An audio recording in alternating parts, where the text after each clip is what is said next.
Hello guys, ang gagawin naman natin ngayon is laptop SSD and RAM upgrade. Ang nakikita natin sa harapan natin ngayon ay HP laptop na nagsabi na may-ari na mabagal daw ang response time niya. So ang gagawin na lang natin is upgrade lang. So ito ang mga parts na kailangan natin. Kingston A400 240GB, second HDD CAD, and Kingston DDR4 8GB RAM. So ito, nabili ko siya sa Shopee ng less than 4,000 pesos. Nasa links in the description na lang.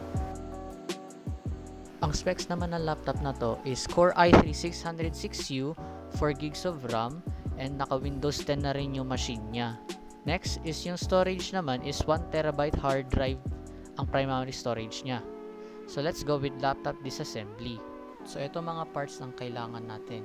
So mga prying tools like this, screwdriver lang, pero it's up to you. Ilalagay ko na lang sa description itong mga kagamitan ko. So let's go with disassembly.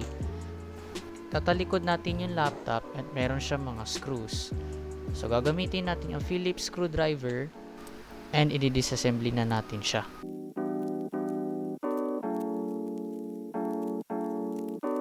So nabuksan na natin ang cover ng laptop. So nakikita natin meron pa isa pang slot ng RAM and CD drive.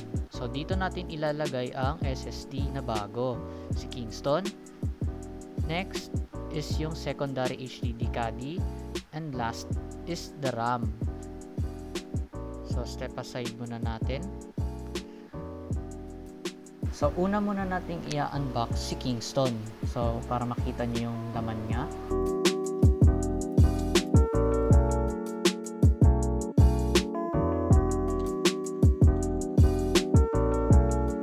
Next is yung second HDD CAD.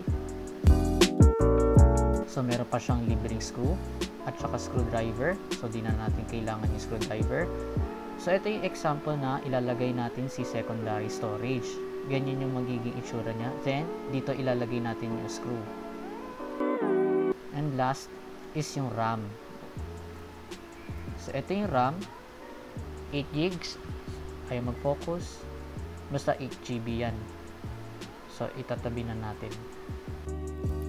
Bago natin i-upgrade ang mga parts, ang una natin gagawin is linisin natin itong copper pipes and i-replace natin ang thermal paste katulad dito.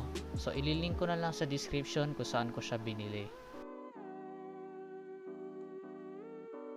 So i-unscrew muna natin siya. So nakikita nyo naman, dried up na yung thermal paste nya. Then dito naman is sobrang plug na. So step aside natin. Lilinisin natin yung mga natirang thermal paste dito gamit ang cloth. So dito naman sa fan, madumi na ang itsura niya. Marami na yung alikabok, so ilinisin din natin to.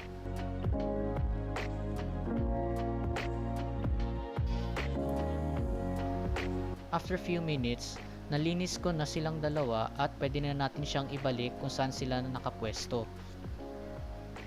And i-replace na natin si thermal paste. Unscrew back natin. And we're done. So bago natin ilagay sa bagong SSD ang operating system natin, i-download tool muna natin. Next is save. So pagkatapos nyan, sunod natin si Rufus para ilagay sa flash drive. Then save ulit. Open natin si Windows 10 setup and pili kayo para ma-download. Pagkatapos na ma-download, open na natin si Rufus. Yes, and ito yung pinaka-storage natin. And select natin ang ISO image. So commonly nakalagay siya sa documents. So ayan, 7GB. Meron na kasi ako dito sa laptop, so wala na ako ida-download pa. So ang gagamitin natin, GPT and UEFI kasi ito yung modern na ginagamit. Then start.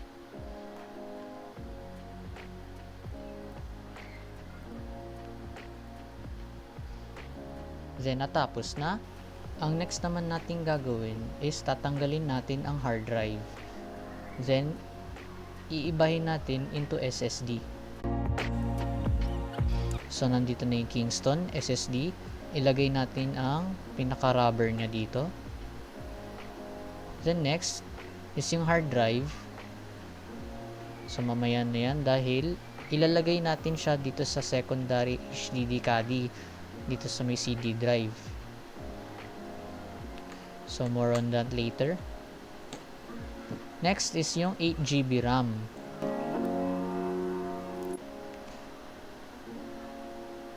So, dahan-dahan ipasok, then push hanggang sa marinig yung click, then you're good to go.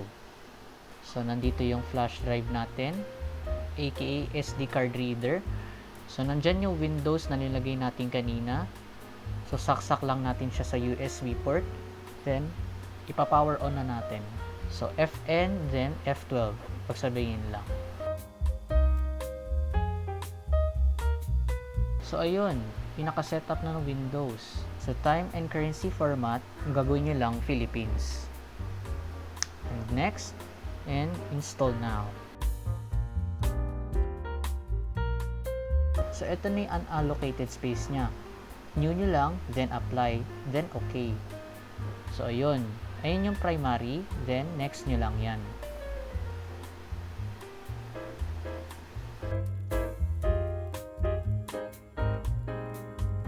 So, dito naman sa network, i-connect natin dito yung Wi-Fi. So, kung gusto nyo maglagay ng Microsoft account, i-connect nyo lang siya sa network. Kung wala naman kayo Microsoft account, huwag nyo lang siya i-connect. Pero it's up to you.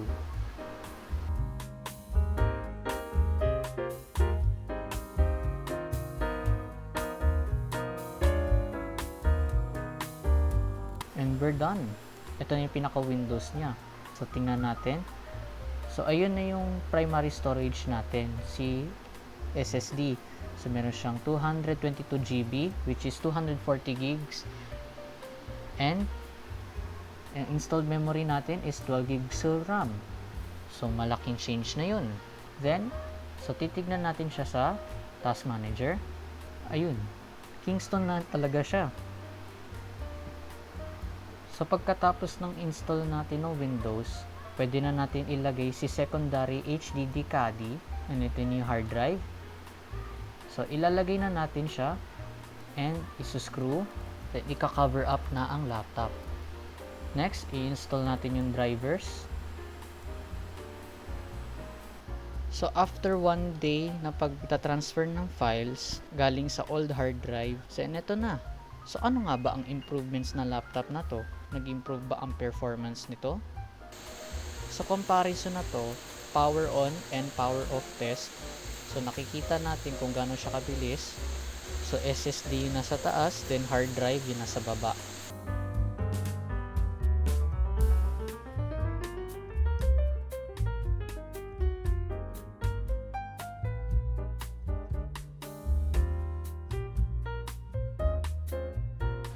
Next is yung Crystal Disk Mark. So, sa kanan natin is si Kingston. Then, sa kaliwa naman natin is yung hard drive. Kita nyo malaking difference, diba? Yung transfer speed niya. And now, natapos na natin ang SSD and RAM upgrade ng laptop na to. So, malaki ang improvements na laptop na to. In less than 4,000 pesos. Sobrang sulit na. So, thank you for watching. So, please like, share, and subscribe. So, nandito sa kaliwa ang previous video ko. Pwede nyo siyang panoorin. And thank you sa panonood.